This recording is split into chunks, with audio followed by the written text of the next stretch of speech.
Motherfucker. I'm on the motherfucker. Motherfucker. It's the one that says bad motherfucker. Welcome back to the motherfucking podcast. This is your host, Vincent Bryan, and Man Sando Man, bro. welcome back, man. AKA Man Against Negativity, distributing all love. I Break feel it down one time for them. I don't think they call bro, it. that's what it. I feel like that's what I've been trying to. I want people to say the whole thing, but they refuse to, man. You gotta make them, bro. You gotta remind them what it means. I'm an artist, bro. What it mean? What does Mandel mean? Man Against Negativity, distributing all love, bro. Man, what? We against negativity, and what we distribute is love. Yeah, I don't represent Mandel's views. You know what I'm saying? I'm all about hate. That's where we work. And that's a yin and yang. Yin to the yang, baby. Yeah. You know, and just hate, like hate, the little, hate, you know, the yin and yang, that is that little dot, white and the black represents the little bit of love and hate, and the black dot and the white represents the little bit of hate and love, bro. Yes, sir. And so it come together to make one thing, you know. So Yeah. remember, in like '98. That was a tattoo that maybe your aunt might have had. Yeah. Or she might have had the Jaguar scratching. Yeah. You know what I'm saying? That was a big one in the 90s. That was the whole trying to get out of it. The Jaguar scratchers trying to break it free. Trying to break free, man. And the yin and yang was after her whole face. She was like, I'm in peace now. Listen, man, that was the first version of the I'm just spiritual. Yeah. You know the what I'm yin saying? and yang. It's always transformed. It went from yin and yang to the dream catcher. Ooh, yeah. Gotta catch the dreams because they'll get away. If you don't catch them, because of course you gotta catch them. A dream catcher catcher let you know she a catch, you know.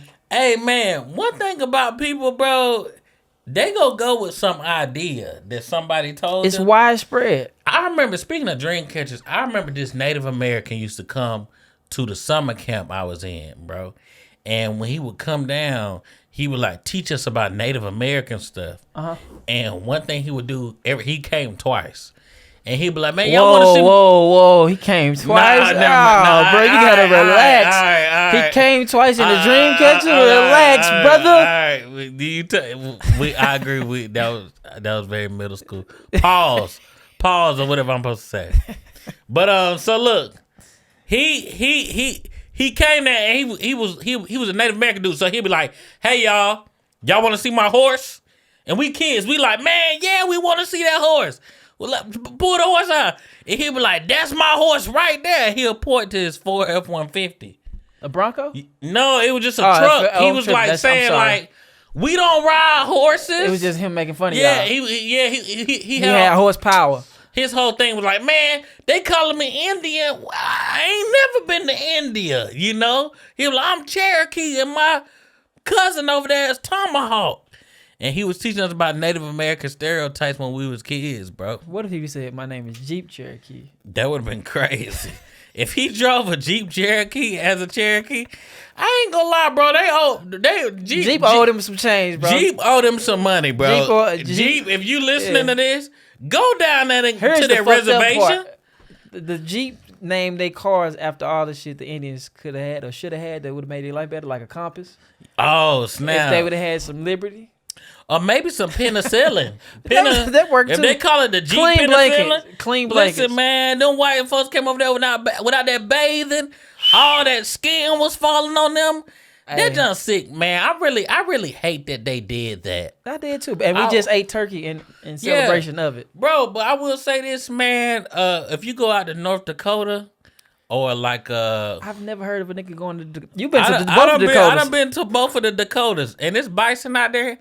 And it's Native Americans. You think they Mexican? Nope. Not what they is.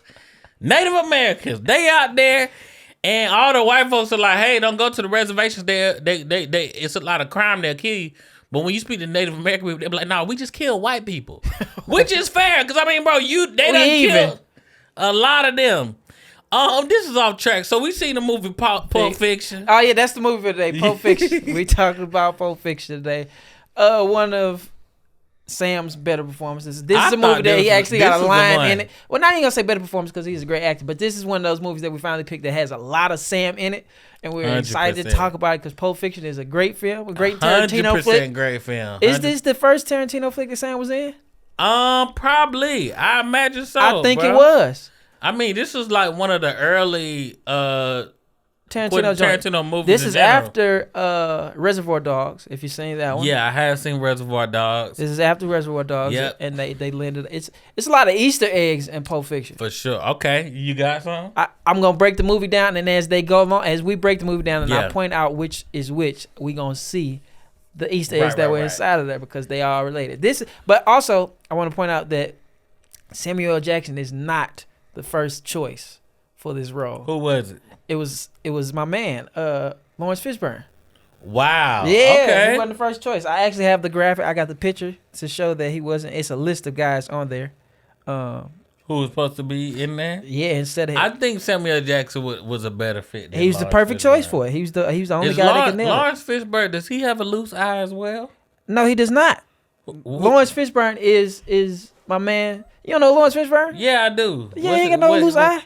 What Lawrence Fishburne in? I know who he is though. He's in King of New York. He's in Hoodlum. He's also in. Yeah, but he the loose Boys eye in the Hood brother. No, Forrest Whitaker's. No, they not brothers. Okay, yeah, I know who Lawrence Fishburne is. There you go. So the list, he had 3 stars next to Lawrence Fishburne. He wrote the part for Lawrence Fishburne. Possibilities if Larry can't do it: Sam Jackson, Eddie Murphy, Charles Dutton, Michael Beach, unknown if necessary. Did you say Michael B. Jordan? Michael Beach. I was about to say, bro, that man Michael B. Jordan. He probably like 2 at that time. I about to say, I don't know what the man. That man ain't got no facial expressions. I'm pretty sure he might be 60 years old. And this is what he might be. Might be Steve Harvey. But at the bottom he says no rappers. Really? Yeah.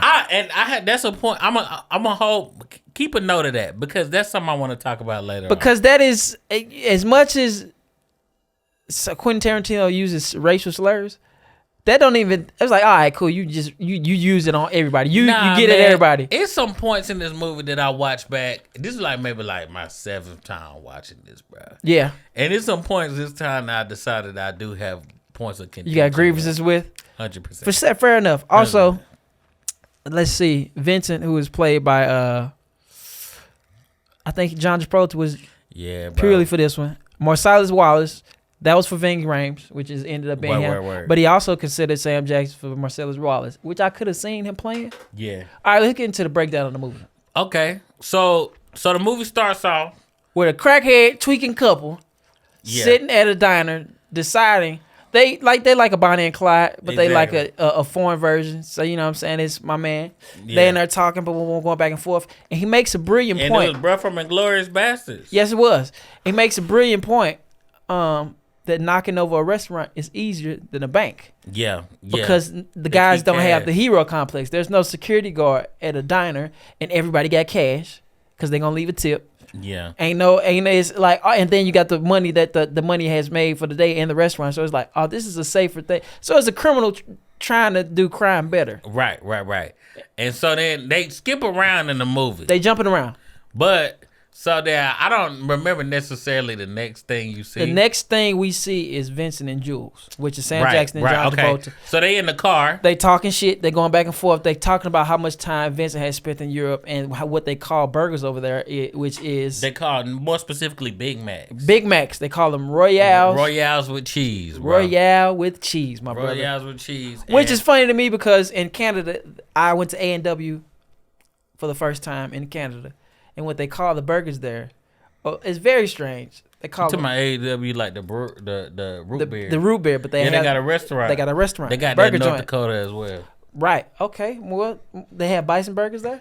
I don't eat no bison, man. Gonna go to heaven, but they definitely had bison burgers. They had other burgers, and what they call the burgers up there? They call them the grandpapas and the grandpapas. That's hard. They call it uncles. The grand uncle. Let me make sure. You eating an uncle? That's twisted, man. I'll never eat my uncle.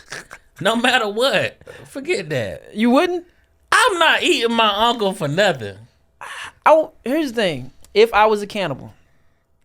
Okay. Let's say y'all on. Let me set you up. Go ahead. I'm sorry, to cut you off. Go ahead. Let's say you on all the food done go. The rations done gone. This is like the Irish potato famine. Right? Yep. All the food done gone. Now, your parents done passed. Your kids done passed. Yep. Now it's you, you, some cousins, uncles, and maybe a couple friends that you grew up with real close. Who you go eat first? And we had to pick. We had to pick. Yeah, and by the way, all these people willing to eat you, so there's no morality around. That's out the window. Huh? That's out the window. What you mean? Morality. That's gone. Your morality's gone. Like, y'all are trying to survive, and everybody say, hey, by the way, man, if you don't eat us, we gonna eat you. We roasting you. Ooh, I'm gonna pick the oldest member, which is more than likely an uncle because he has more shit in his body. So I feel like most old black uncles, they got high blood pressure, which leads from salt. So I feel like he'd be the most seasoned one. Boy, for sure. So I'm gonna roast his ass. Hey, bro, I'm definitely whoever got that BDs, man. Woo! Got that candy flavor, that sweet and salt combo. Man, what? So what part you gonna eat first? A nigga foot? Man, because I eat pig feet. I ain't gonna lie. I'm gonna go with the stuff I would eat on the chicken leg. You know what I'm saying? Breast. I don't know about that. That's gonna be a little stressful. But I might go a thigh though. Huh? A thigh? Ribs. Oh! Ribs. No question. What? Hey, bro. If I had, and this is 100% have to do. Not saying I would do this at any point. Yeah. But I'm saying I just want to make that clear. We not on that, but if we had to be. I'm saying I'm definitely going rib first, because you know why? Because I'm pretty sure the ribs in human and the ribs in pig look the same. They probably just smaller. Cause like, look, if you eating a human leg, that don't look like no chicken leg. Hey man, I think if I can suspend the disbelief. To be completely honest, a McRib tastes a bit grandma-ish. You know, we've all lost a grandma, and they are seasonal.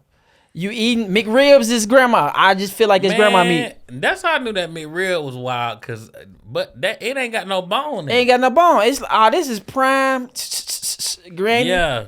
But nah, you catch somebody with that diabetes, man, that blood tastes like fruit punch. Boy. Hawaiian punch. Some Tahitian treat. I ain't gonna lie, bro. That'll be rough. It'll be hey bro, you listen, you the oldest one here, bro. Listen, you man. live the most unhealthiest life, so you gonna taste the best. Listen, man, I mess no around. Jeffrey Dahmer. We ain't on that. But what if you know what? Jeffrey Dahmer ate so many gay black men, this nigga got rhythm. Bro, I'm gonna be honest. Did you see him dancing though? I was like, damn, this nigga ate I enough gay guys. He like that. That nigga was loose in the show. I hate that cat, bro. Jeffrey? I hate the whole existence of it, bro. Yeah. It's like, hey, bro, that was bad. We shouldn't be entertained by that. At all. But we are entertained by the worst shit. I think about this all the time with civilization and the things that we are entertained by, and dating back to the Roman Empire and how people was watching people die. Yeah. As a sport. Yeah, for sure. We love the worst things. Yeah, for sure. But I feel like when you read, I ain't watched the show because I ain't want to support it. I didn't watch it either. But when I read the articles, I'm like, hey, bro, I don't want to play with this, bro. It feel demonic. This cat the worst cat. Yeah. You know what I'm saying? But so in Pulp Fiction, so the next part of the movie is they go in the car, they drive around. They drive around, they talk about what burgers are called, boom boom, they pull up. They in suits, by the way. They look like they on business. Key part too, they talking about they tell there's a rumor that a dude was flirting with what's Marcellus' wife. Girlfriend. Yep. Which is played by Uma Thurman. Because of that, bro got dropped off the top of a building. Because he gave her a foot massage. He gave her a foot massage. While we on the subject of feet, he gave her a foot massage, and Marcellus found out, and he was like, now I got to kill you to make an example. Right. That was the rumor. That was just the rumor. So Vincent and Jules are arguing back and forth about who's on the right side. Right. John Travolta, which is played by, Vincent, which is played by John Travolta, was like, man, it's just a foot massage. What's the big deal? Da-da-da-da. Sam Jackson, Jules, which is played by Sam Jackson, like, bro, this is a huge deal. That's that man's lady. He shouldn't cross that line. No, you got it wrong. It was flipped. It's the other way? It's flipped. Samuel Jackson was like, bro, why would he kill him over that? And John Travolta. Vincent, I'm sorry, yes, go ahead. Was like, I mean, that is disrespectful.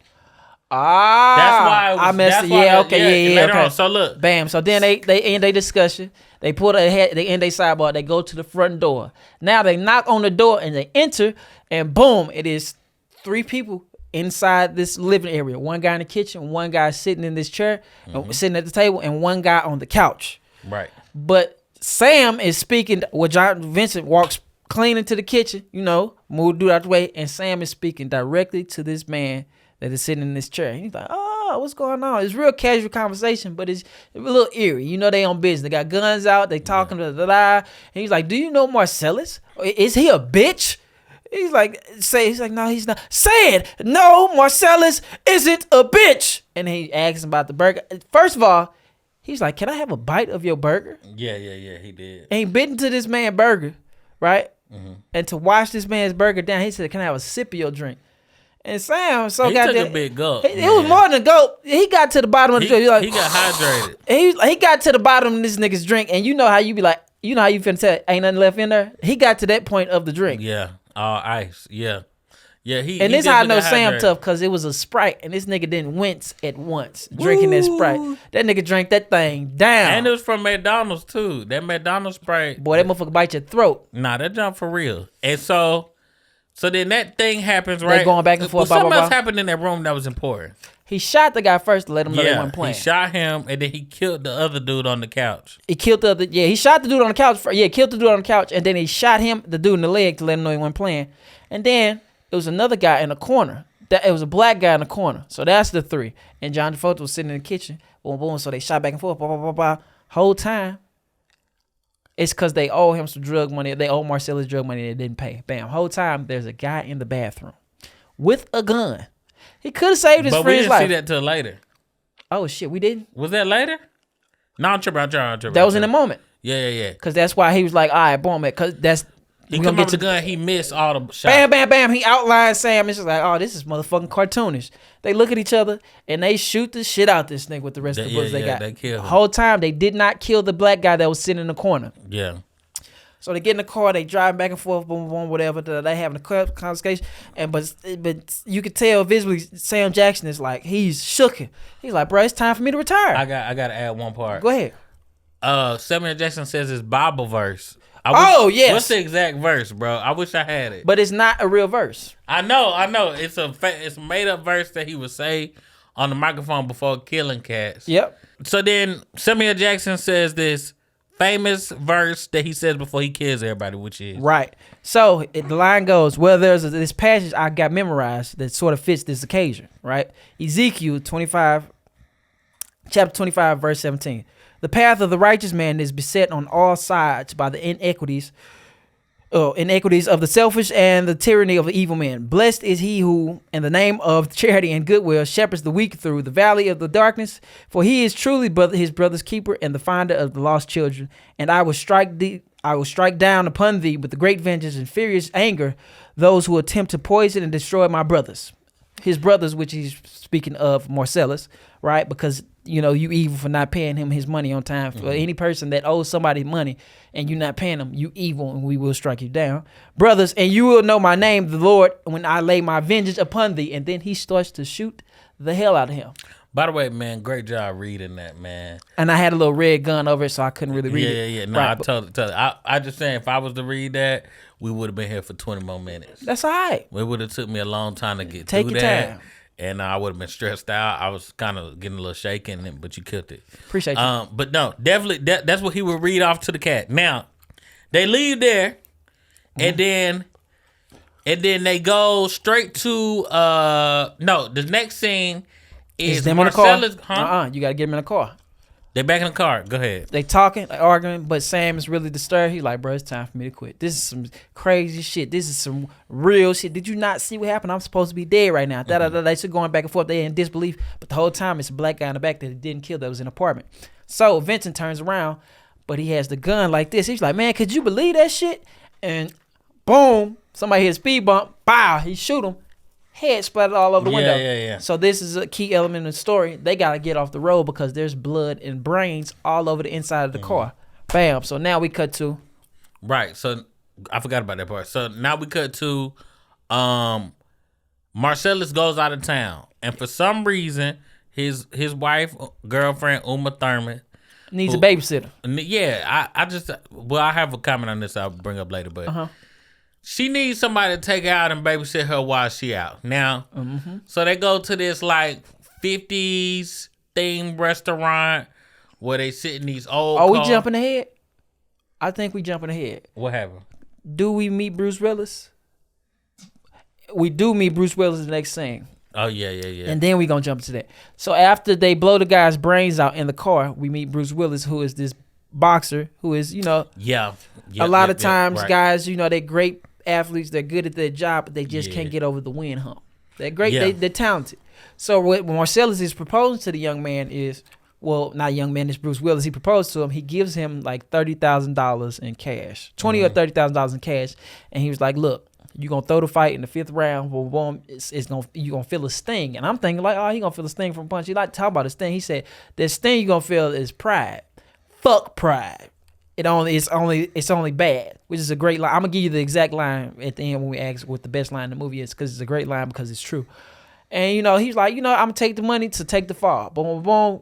They're in the bar. That's when we cut to and we see we see Vincent and Jules walk in, and it looked like he got game. No, white man can't jump attire. So they got the t-shirts on and the shorts. We're gonna have a picture right there.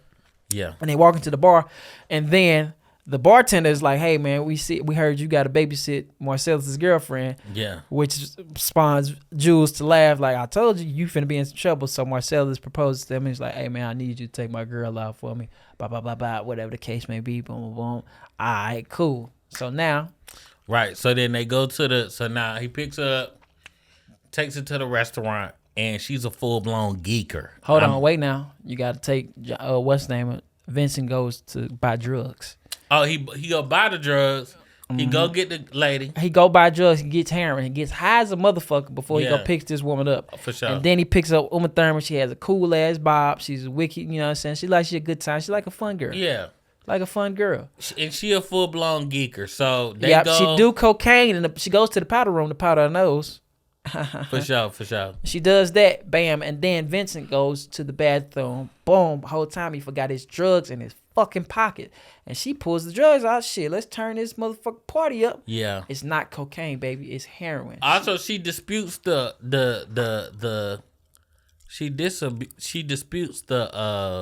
characters in the thing. No, she disputes that. Oh, the foot Marcellus allegation. Killed.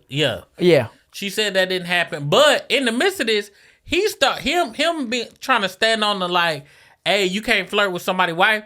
He started feeling her a little bit. Yeah, they start flirting on the. How do you tell somebody to go on a date with your girl and not do date things? Yeah, so they start flirting. So they start dancing, and then he tried to take her home, but the nose started bleeding, and she out of here. She ODing essentially. Fucking DN, and this causes mayhem. So he take the lady over to her home. Lady back to his drug dealer house. And he's like, "Man, you gotta get the fuck out of here." He's like, "Nah, man, I need you to help me. You gave us some that bad dope. If she died, we both gonna die because Marcellus know where the dope came from." So he has a shot of adrenaline. So they stab the lady, Uma Thurman, in the chest to bring her back to life. She come back, that deep breath, that life of like, I'm here, I'm back. Yeah. But her nose was bleeding. Yeah, she was tripping out. He took her home, and then they were like, they weren't gonna mention none of it. Mm-hmm. Now we get down to where we at now in the movie. After that. Is that when we back to Marcellus? We go back to the fight. No, we back to the fight. Bruce Willis win the fight, right? Now, unfortunately, he kills the man in the fight. Yeah, he killed the dude. So then Bruce Willis go back to his girl and it's like, "Hey, bro, we gotta dip immediately. We gotta get the fuck out of here. They about to come get us. I took 30,000 to take the fall. Pride stung me, and I killed this nigga. Killed the dude. Marcellus all mad, over with. He go get his girl. They trying to get out and drive off. The girl is all frantic, tripping. She like French or something. Yep, French. Yep. So then Marcellus end up finding him, right? Hold on. Now look. Now this is an important part of the story. So he goes back. Tells his girl, boom, boom, this what happened. I did this, I did wrong, I did bad, we gotta get the fuck out of town. Yeah. And he tells her, all right, I was gonna do this anyway, so I want you to meet me here. I just need you to grab this one particular item. The one particular item is his watch, is his father's watch, which is, another, if you ever seen Life, niggas take their daddy watch very seriously. Yeah. Butch takes his watch very seriously because then we cut back to a scene where he yelling at her.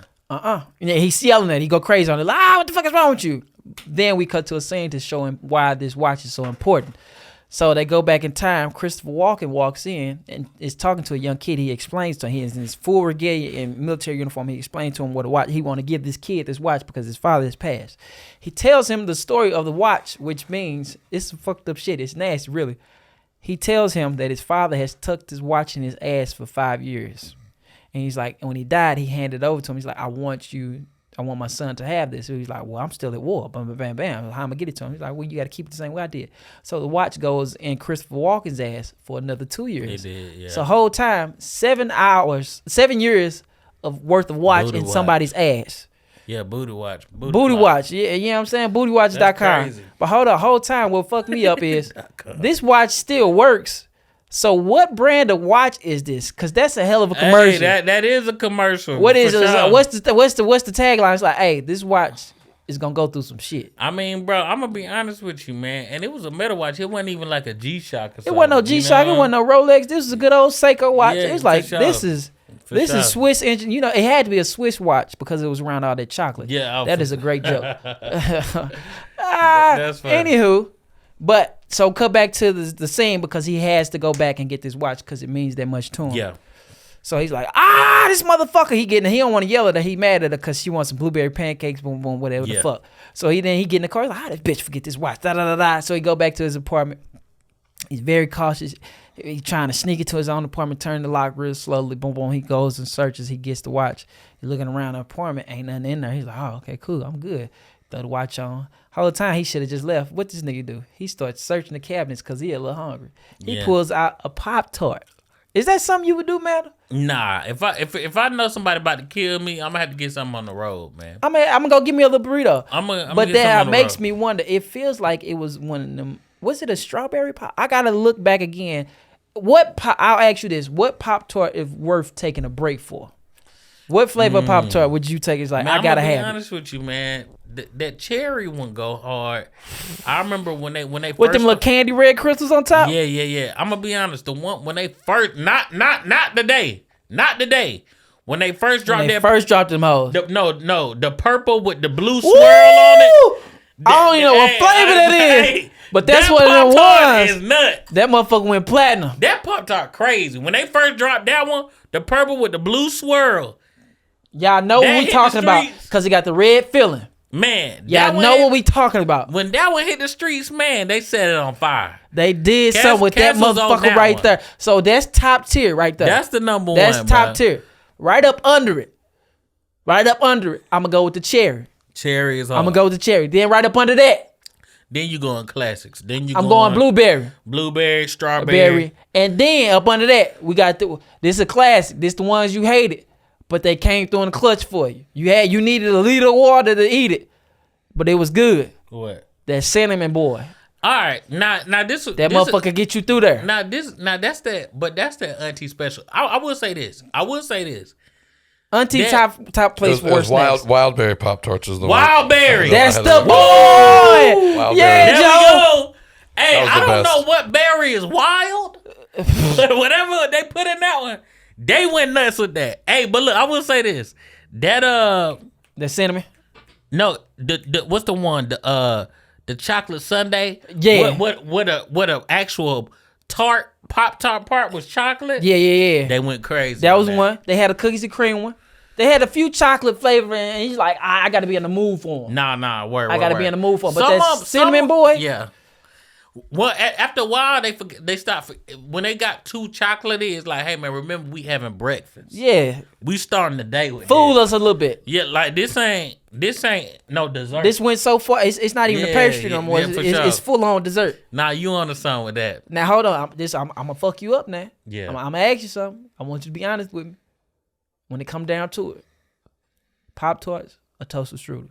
Toasted strudel all the way. Let me tell you something. When you get that, what's so hard about toasted strudel is that first off, toasted strudel tastes better warm than the only thing Pop-Tarts got over toasted strudel is that it don't matter the temp. That versatility, baby. It don't matter. I'm good either way. You can pull it out of the box, or you can put it in the toaster. But I will say this: that apple toasted strudel with the white icing, bro, them never lasted.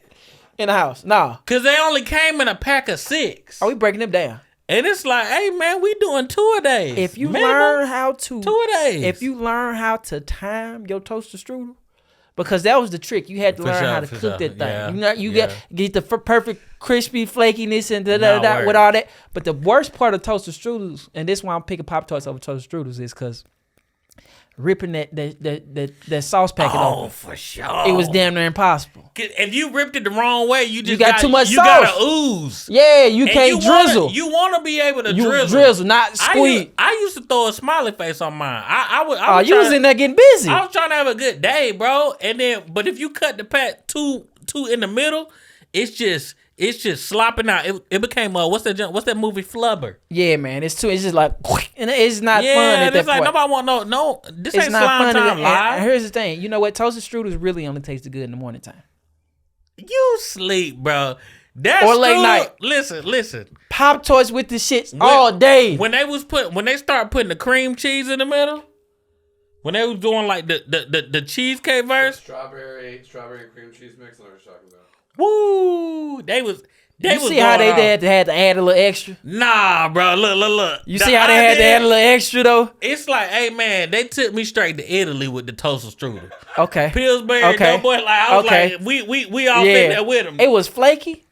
I mean, bro, you wasn't. I can't be mad at no dessert, no breakfast that got dandruff. You know what I'm saying? You get down to the Java house, it tastes the same.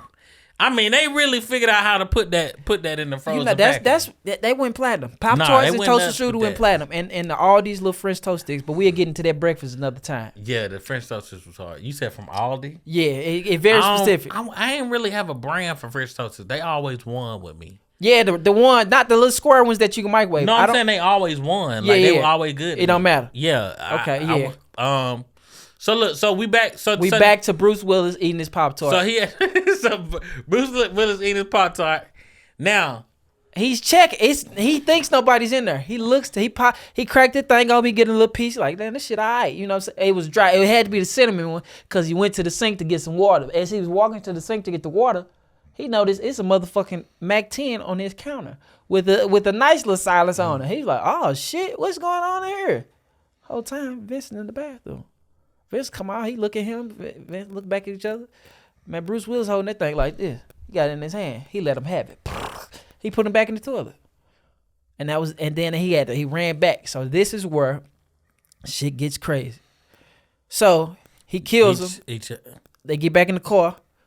You know, Bruce is having a good day. He's like, man, I got my watch. I killed him. He killed who? He killed Vincent. He killed John Travolta. Oh, snap. He shot him like 4-5 times in the stomach. Yeah. So he's having a good day. That's why he's smiling in his little piece of shit car. He's like, I'm finna go pick up my lady. I killed the person who was sent to kill me because, you know.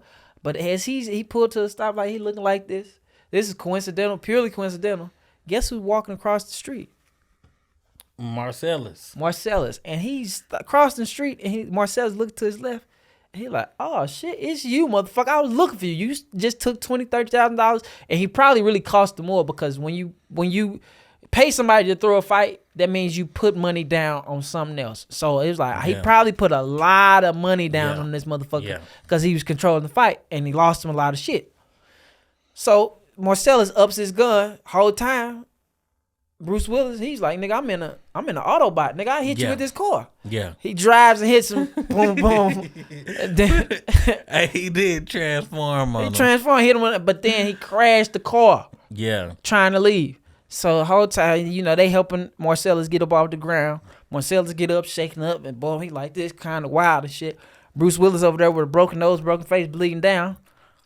Man, Marcellus get to shooting. He shoots some white lady. They run down the street chasing each other, whatever. They come to a part where they enter inside of a pawn shop. Bruce Willis try to seek refuge in like some store in some storefront. Yep. Whole time it's a freak house. They in there. Freak nasty house. They in there doing some shit. They in there on some nonsense. So yeah, the guy, you know, Bruce Willis is about to end Marcellus' shit. He got his foot on his neck, trying to cover his hand like this. He finna blow this man's brains out. The dude behind the counter like, ain't gonna be no killing in here. Bam, knocks out Bruce Willis. Marcellus already knocked out because he was getting his ass whooped. They wake up in the basement. with a ball, tied to a chair. With they got a little ball and Yeah. a little, this BDSM in there. This going on. Yeah, they on nonsense. They chained up. Boom, boom. He calls another guy named Zed in there, and they on some freaky time. Zed go back in the back. He pulls somebody out of a crate that's in full BDSM attire with the little mask and little shit on, and he chains him up to watch the other guy. So this is some fucked up shit. Guess how he chooses who he finna assault? He any, meeny, miny, mo that thing. Yeah. And he lands on Marcellus, which is played by Ving Rhames, and he take him in the back, and he get to wearing him out. Yeah, so Bruce Willis got out of the thing by he shot that dude. What he did? He broke up out of it because it wasn't tied right. You know? He broke up out of it. As much as a freak house, He they about to should leave. know about knots, right? Yeah, he about very true. He about to leave. Marcellus is getting assaulted, and so then Bruce Willis like, I'm about to leave, but then he like, you know what? He got a conscience. I'm gonna go back and save this man But he took his motherfucking time. They doing some terrible junk to him. He took his time. He So picked he like 3-4 go- weapons. Hold on now. This is one of the Easter eggs I'm talking about. He goes from a baseball bat to a chainsaw. So guess what he grabbed? I forgot what he grabbed. The bat? sword. The sword. Which is later, I feel like it's an Easter egg. Like, all right, this sword I'm trying to do is Kill Bill. a Kill Bill movie later. Yeah. Bam, it So might have he been the grabbed same the sword. sword. I had to go look at it. But he grabbed the grabbed the sword, go sword. downstairs. Got the sword, cut bro up. It's 2 dudes down there. He cut up one dude, got the other dude, got the gun away from him. They hit him a little bit, and then Marcellus is like, you know what, we good since you saved me. Hold on. I'm about First to kill off, the mess out this man. Marcellus moves Bruce Willis. He moves Butch out the way. He shoots the dude dick off. Because that's who was just assaulting him with the same, And then he shot his dick off, and then he explained to him what's finna happen to him. Yeah. They about to kill that man. They finna do more than kill him. They about to make it real bad on him. I mean, Bruce Willis and him are cool. Bruce Willis try to leave. He go back and get his girl on a motorcycle. Yep. Um, Hold on, wait. He said, you don't owe me nothing. We good. Don't tell nobody this, but you gotta get the fuck out of here. Your LA privilege are revoked. You gotta get the hell out of here. yeah. Redemption. I like that. Gets out of LA, and then now we back to Jules and Vincent. So when they blew the dude's brains out, Yeah. bam, they had to get off the road. They like, bro, I'm in this part of town. I got a friend. Boom, boom. They get to it. Whole time the friend is played by none other than Quentin Tarantino. Quentin Tarantino is like, look, man, y'all gotta get the fuck out of here before my wife get off in an hour and a half. Exactly. Y'all gotta clean yourselves up in that period of time. So then they have this elite cleaner who is this super criminal, but called the Wolf. Called the Wolf. So But hold up. Now here we go. Now here's a part. let's do it. It was no reason for bro to say dead nigger stores that many times. Ooh, No reason. Woo. No reason. Woo. Bro, it didn't make the movie better, bro. It was just like even when he said it sounded like he just wanted to have that in the movie, bro. I'm telling you, I said this in one of our podcasts earlier. It's between Quentin Tarantino and Mark Twain who said nigga more. Bro, but it was like, hey, bro, why did you But put he that offended in there? everybody, which is I understand. Quentin. Huh? Quentin offends everyone. No, but for he sure, for he sure, go for sure, hard for on sure, that for sure. nigga. But he did. But it didn't even make sense. He could have like it wasn't like it was a pivotal part of the movie. He could literally just be like, hey, bro, get up out the movie. I mean, get this cat out of my house. We move on. He said like 3 times. I'm like, why did he do that? And You Sam was just like, all right. No, I think he just wanted a reason to say it. Like, No, bro. I think that y'all cat- giving him too much credit. I think Quentin Tarantino was just like, hey, I'm gonna say this a lot. and- Here's what he will do. And that cat was tripping.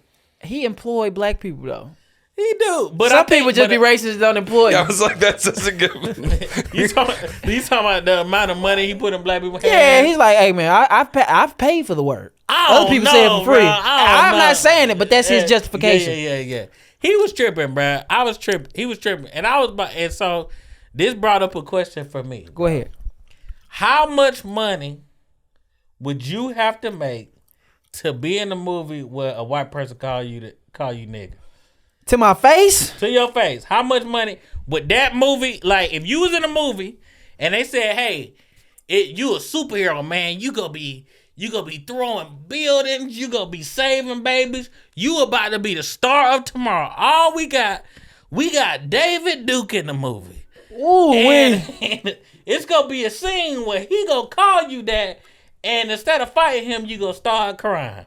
How much money you need to do that? Think about it like this. My instinct is to say no, never would take no money. But if Samuel Jackson did not do this scene, and in Pulp Fiction, we wouldn't even had a podcast. You get what I'm saying? Who's to say? Hold on, but Sam was in good. I wouldn't say that because Sam was in good with another director who constantly uses him, which is Spike Lee. That's true. I think Sam, but this is one of them ones. Breakout role, bro. This is one of them ones. This is his breakout role. So one of the pivotal parts of his career. I would say no only because I'm a comedian and I'm not just an actor. Okay. I say no too. My instincts say no. My instincts say no because that's not my thing. Because guess who else he used in another film that we're gonna talk about? Jackie Brown. He also used Chris Tucker, and so it's like I mean, listen. Here's the thing. I say no because I'm a comedian. I can get it like this. My instincts say no. Yeah. But it's easy for me to say no right now. Because nobody's ever put $1 million in my face. Here's the thing. They didn't get paid that much money for that film. They did maybe 2 or 3 weeks worth of shooting. They got paid $20,000 per week. Okay. So at max, you got $60,000 to be called a nigga. I don't know, man. I don't know about that. I don't think I'm going to go. I couldn't go off that because I don't know how well this movie going to do. But here's the thing: if you knew that Pulp Fiction was gonna be Pulp Fiction, but he didn't know then. He didn't know then. But also, I'm not gonna fault Sam because it's acting. I'm definitely not faulting him for it. I mean, it's acting. I'm just saying, like, if I was in that situation, I like the fact that Quentin writes these things because I feel like sometimes people really do talk like this. Bro, but that's what I'm saying. If in that scene it did make sense. Like, in bro, Django, did. Bro, woo, they using that word. Because that's that time. They was using that. That's that time. Saying? This cat just... But then again, if he's thinking it in that time... Maybe it's happening. Maybe. I don't know. But I'm not taking that money. I don't know. You ain't taking it? I ain't taking... Not it's like, I'm going to pass. I ain't gonna lie. I probably won't take it and then 15 years later be like, dang, bro. I should have took it. Be like, I should have went and got it. I should have went and got that bag. I could have went to church and repented and been in a Rolls Royce, man. But I don't know. Anyway, I just want to point it out. So he goes to the dude. The wolf helped them clean up the car. Yep. They put on the outfits, the beach outfits. Yep. And then that's when they go to. They get hungry. They go to the restaurant. They back at the diner. So it's a full circle moment. So it goes. What the movie started out with is where we're gonna end it. So the couple that was arguing about robbing a diner, right? Boom, boom, boom. Whole time, Vincent and Jules are in this diner talking. Vincent goes to the bathroom. This is before he dies. Vincent goes to the bathroom, and then Jules is sitting there by herself, and he's seeing this stick up happening, and then it's going well for the people that's robbing the place until they get to Jules, and then he finessed the whole situation. He grabbed the dude by the wrist, pulled him down, got the gun in his face, and now his old lady, he's like, calm her down, tell this, da-da-da. So then Jules tells the story about divine intervention and how he should be here in this moment and how he finna spare his life and da-da-da, and it's all good. Y'all gonna take, he gives them money. He's like, look, man, y'all can take this. This should be enough. Y'all had a successful robbery, and they both walk out the door. Whole time, we never got to see what was inside this briefcase. We never saw what was in the briefcase. So what you think was inside the briefcase? I've heard different stories. It's like research on this that I did many years ago. And they said they actually gave an answer, didn't they? They gave several different answers. Quentin Tarantino's answer is whatever the fans wanted to be inside of it. So some people say it was Marcellus' soul. Some people say it was money. Some people say it was gold. Some people say it's a number of things that can go on and on and on. Some people say it's morality inside of the thing. Man, you know what? The way that it was lighting up, I'm gonna die. What you feel like it was? I thought it was probably an iPhone. Boy, an iPhone back in like 98? That's gold, bro. If that's you had gold. That's that boy. Original iPhone. That's that boy. From Steve Jobs at that time. That's that boy. I felt like it was a Royale with cheese. The way it was shining. That's hard. In a gold foil. That actually makes sense if it was like a real nice burger. Yeah, man, a real good burger. That's hard. So, what you feel like I feel like the theme of the movie was divine intervention. Yeah. I will say this because divine intervention is a lot of cross paths and all these things are wired and they come right together at the perfect time. The first being with Jules almost getting shot, bam, boom, boom, whatever the case may be, bam, bam. And the second time it was divine intervention was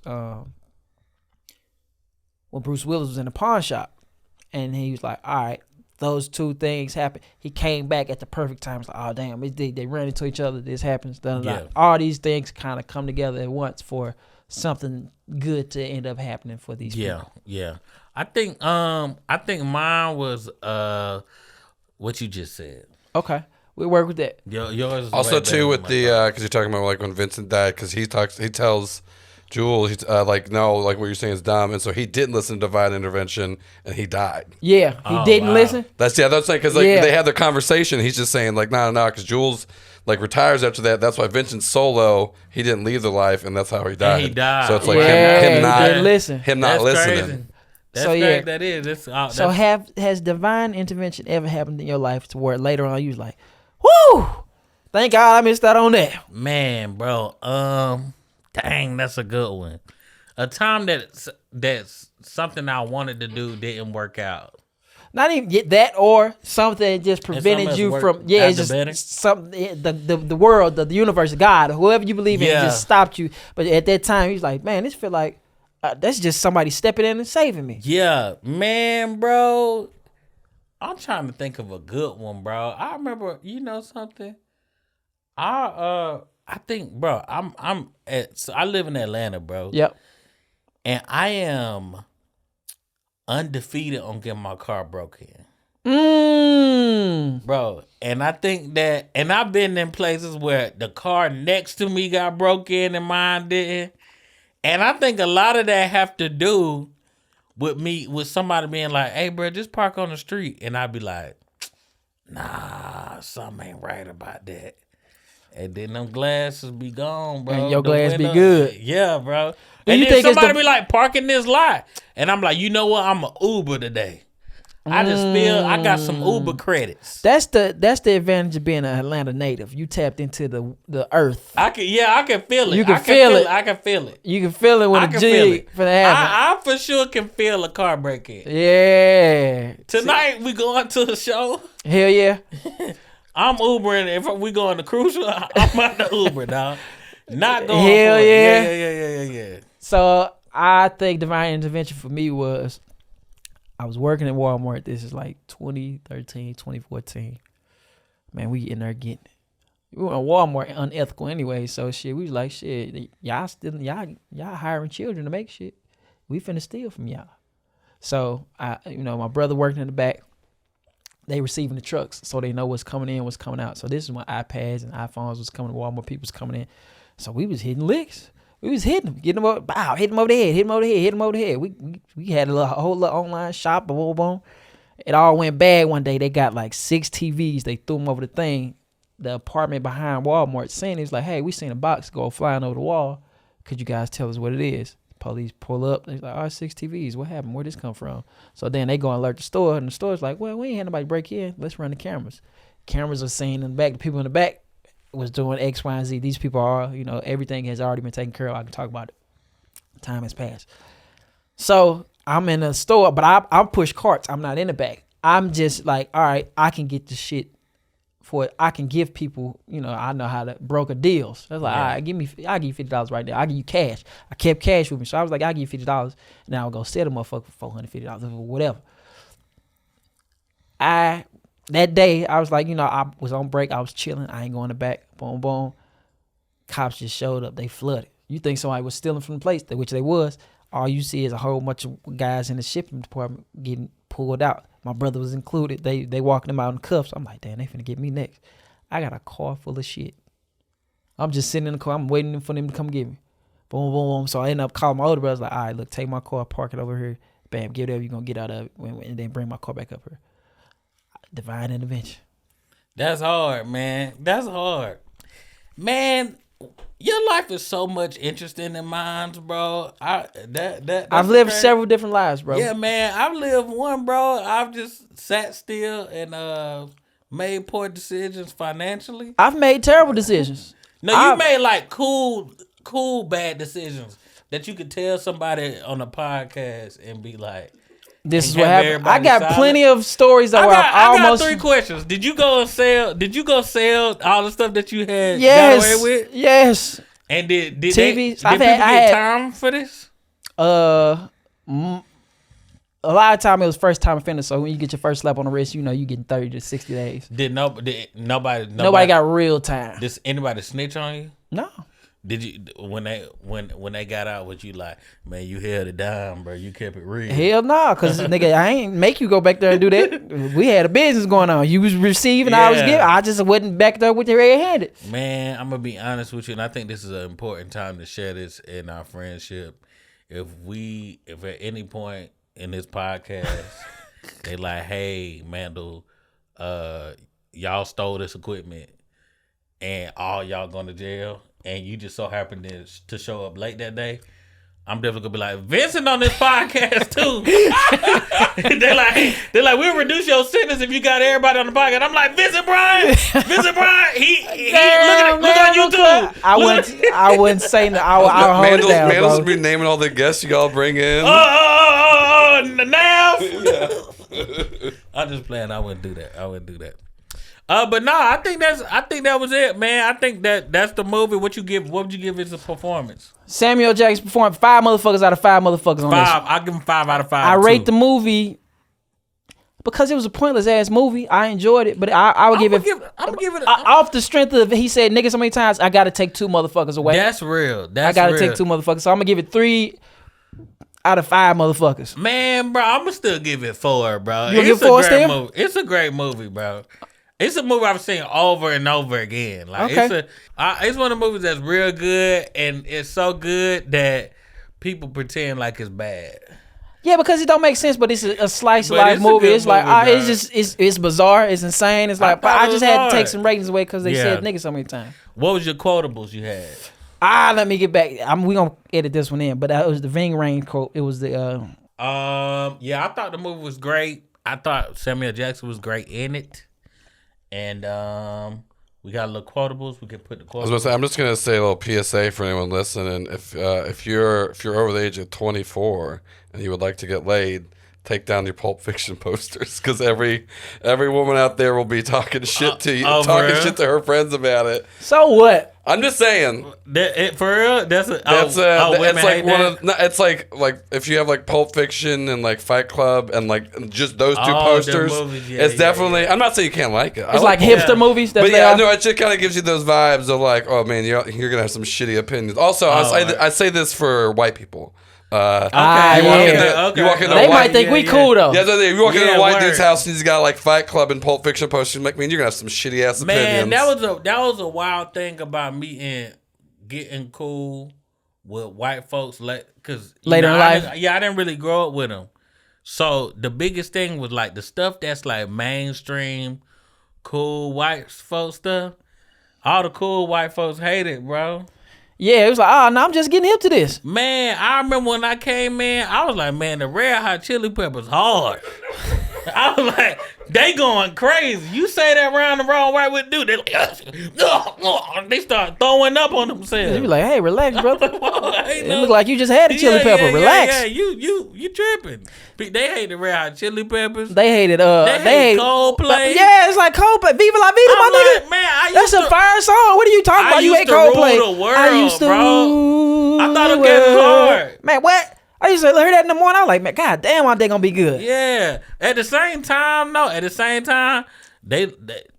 worked both ways. Yeah. Because they'll hit you with that, man. You heard that new Will I Am? I'm like, man, go on get that bullshit out of there. I ain't listen to no solo Will I Am. The Blackest He Been is the name of his band, Black Eyed Peas. That's the Blackest Will I Am band. But that's Cameron. That's Cam. Yeah. You got anything else on this one? Oh, the quote. Oh, let me get the quote. The quote from Marcellus. He says, "The night of the fight, you might feel a slight sting. That's pride fucking with you. Fuck pride. Pride only hurts. It never helps. You fight through that shit. Cause a year from now, when you kicking it in the Caribbean, you're gonna say to yourself, Marcellus Wallace was right. And Marcellus Wallace, you were right, sir. Hey, and that actually also relates to Samuel Jackson letting that N-word get off. Yeah. You know what I'm saying? Because if he put that pride aside, let the N-word get off, and now he'll start. I don't the know name if of that's a storytelling. lesson. I don't know if that's a lesson. It's probably not. I actually don't But I like how you made that connection. Yeah, I don't agree with what I just said. But anyway, I think this is enough on this one. You got anything else? I'm good, brother. All right, that's been Pulp Fiction. And then this motherfucking podcast. See y'all next time. Yep.